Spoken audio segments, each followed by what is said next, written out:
Yeah, well, it's August 2022, and I'm just going to do a video with you today on an experiment that I'm doing in the yard.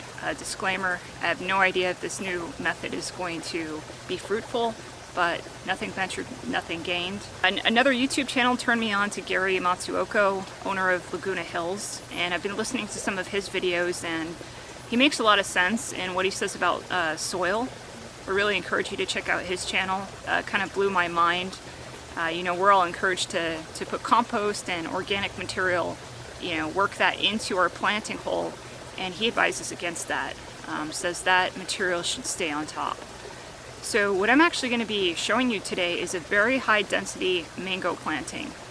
I've got my microclimate set up now, and I just recently came across an eBay seller out of Florida that sells polyembryonic seedling mangoes, which I've been after for years and never been able to find them. So I kind of went crazy and bought a lot of different varieties that I'll be showing you here, and going to try those in the ground near my grafted Nam Dak Mai and my other grafted mangoes. We haven't had a real cold winter in the last 3 years, so we might be due for one this year, who knows. I'm hopeful that, again, this microclimate I built with the bamboo really crowning over these plants, that's going to protect them and keep the frost off of them. So if you followed me, you know that this Nam Dak Mai mango has been in the ground the longest in this area. It's been here for about 3 years now, just coming up on 3 years in September. It was planted as a 3-gallon, and it's done pretty well. It's grown. You can see it's putting on a new flush of growth. Now that I harvested that fruit, its energy can go into growth. And I had a couple others that I put in. So here's an Okrung mango that's grafted. If I swing this way, over here is a Glen mango that was put in last year. And then I've got Malika that was grafted back there. It was also planted last year. So really relatively young mangoes. They're all grafted. In recognizing that seedling mangoes are going to be a lot more vigorous and healthy than a grafted variety. Also in that freeze situation, sometimes people will lose their mango plants, and it tends to be the grafted portion, not the rootstock. So really wanted to incorporate some seedling mangoes, but have had trouble finding varieties. Just this weekend I put in a whole bunch more. So this is actually a Nam Dak Mai seedling. And these are all polyembryonic, so they have a really good chance of being true to type. This here is the seedling of lemon meringue. This seedling is coconut cream. This seedling here is orange sherbet. We've got another seedling of Nam Dak Mai here. And then another seedling of cac. I think I'm pronouncing that right, CAC.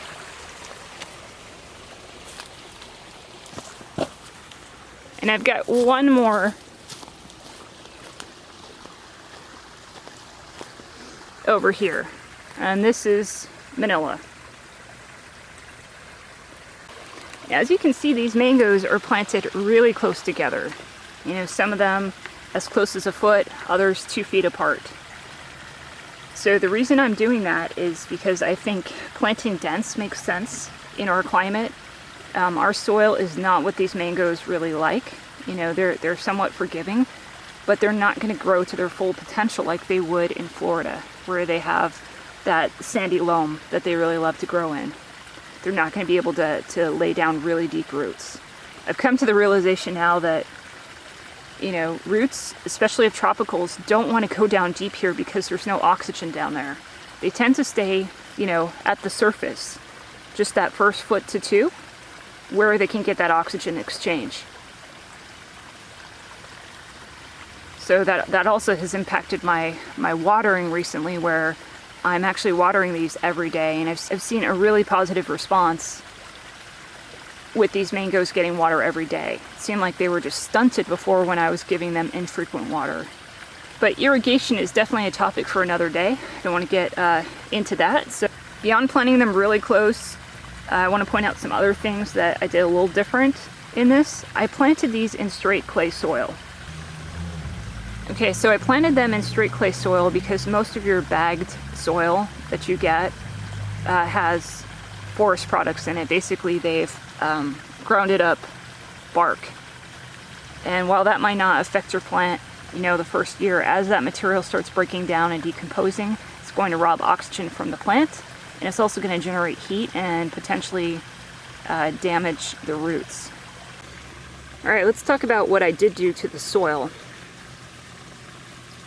So while I didn't put any bag soil in, I did till in lava rock.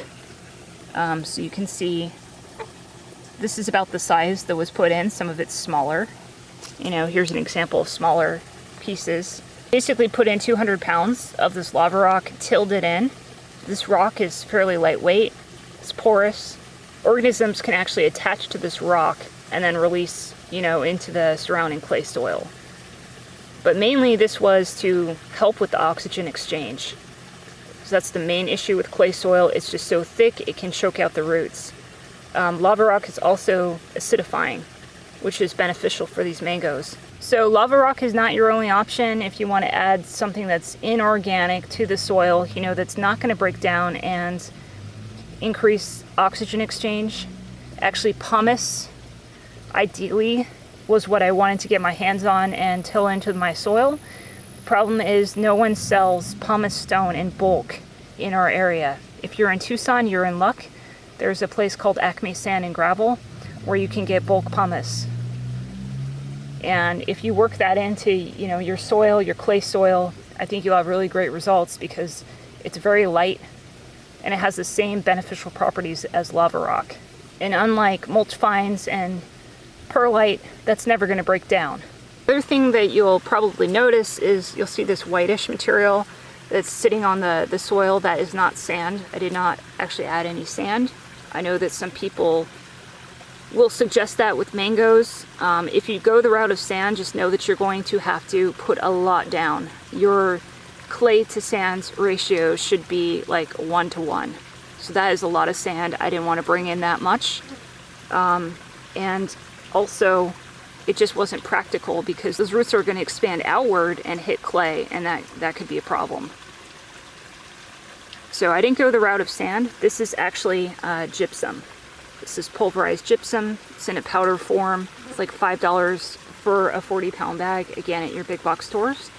And I put down probably about 150 pounds of that. So why gypsum? I've seen that it actually helps improve drainage in the soil firsthand. I did a lot of gypsum application early on, and that's potentially why I had really great growth rates initially in my yard, was the help of gypsum. I've backed off of that in recent years and really am going back to it because I think it will help this area a lot. The other thing is, commercial growers out in California will actually apply gypsum to avocado plants. In particular, put down 40 pounds of this material every year because the avocado plants really need that nutrient that gypsum provides. I've also seen that in Florida with mangoes. So I think it's a beneficial thing. It's going to increase calcium for the plants, which they need to grow.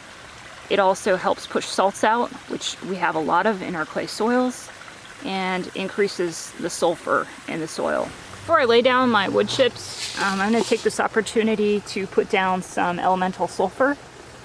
So you can get this in, a large bag, make it more economical. But basically just want to sprinkle this right around the plants. Just a light broadcast. You can get that in the actual planting hole as well. And that's just going to break down over the course of about 3 months to acidify the soil here. Okay, you can see I've applied the wood chips now around each of these plants, and with that contrast you can easily see that each of these plants has a black plastic edger around it. So this is just dig-in style edging, and I've mentioned this in another video. I'm really moving to this with all my plants because as you can see the wood mulch is piled up pretty thick. Some people go beyond even a foot, and it's pretty easy for that wood mulch to then drift go around the root crown, smother that, and then also directly touch the bark of your tree. And with mangoes, they have pretty sensitive bark. You never want wood mulch directly touching that. Actually, that's how I killed a few manila seedlings that I had in this area.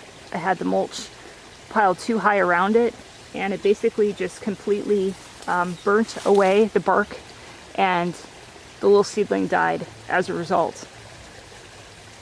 Having chickens in the yard too, you know, even if you try to scrape that wood mulch away from the trunk, they have a tendency to move things around and kick it back in. So this edger keeps them actually away from the root crown as well, and keeps that mulch from drifting in. The other reason why I'm moving to this is I found with several of my trees I was starting to get girdling roots. So the roots from the root crown would actually grow up into the wood mulch, probably because that offers a bit more oxygen than the clay below. And they didn't have anywhere to root in, so they started wrapping around the trees. And I had that a lot with more of my vigorous trees like figs and mulberries. Despite that, I just chose to do this across the board with all my trees to help prevent that from happening. So it'll be interesting to see if this new planting method using the lava rock and just the gypsum and pure clay will make this successful. Really the first time I'm trying to do this, but it does make a lot of sense that that rock is going to help out with mitigating some of the issues that we see with clay, namely the oxygen exchange problem. So keep you updated on this little mango island and see how this grows out. If you have questions, let me know. Thanks for watching and happy gardening.